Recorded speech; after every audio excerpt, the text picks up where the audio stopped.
Today, I'm going to teach you how to create a second navigation on Squarespace 7.1.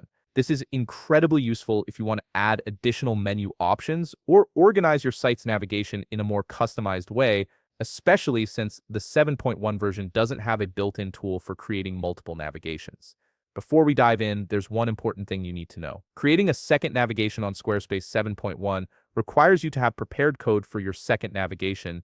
Unlike earlier versions, 7.1 doesn't offer a simple drag and drop option for this, so you'll need to use custom code to make it happen. If you don't have your code ready yet, make sure to prepare it before following these steps. First, open your browser and head over to squarespace.com. Once you're there, log into your account using your credentials. This will take you to your Squarespace dashboard where you can manage all your websites. Once you're on the dashboard, simply click on the website where you want to create the second navigation. This will open up the editing interface for that specific site, giving you access to all the customization tools.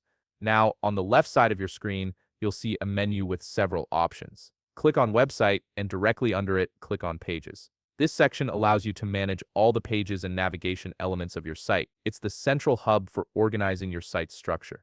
Next, still on the left side menu, scroll down until you find Custom Code. Click on it, and then select Code Injection from the options that appear.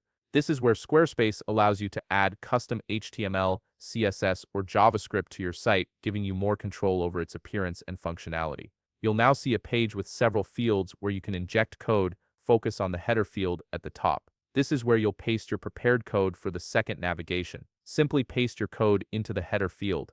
This placement ensures that your second navigation loads properly across your entire site. Finally, once you've pasted your code, click Save. This will apply the changes to your website. You might want to preview your site to see how the second navigation looks and make any adjustments if needed. And that's it. You've successfully added a second navigation to your Squarespace 7.1 site using custom code. This method gives you the flexibility to create a more tailored navigation experience for your visitors. If you found this video helpful, please leave a like, subscribe, and see you in the next video.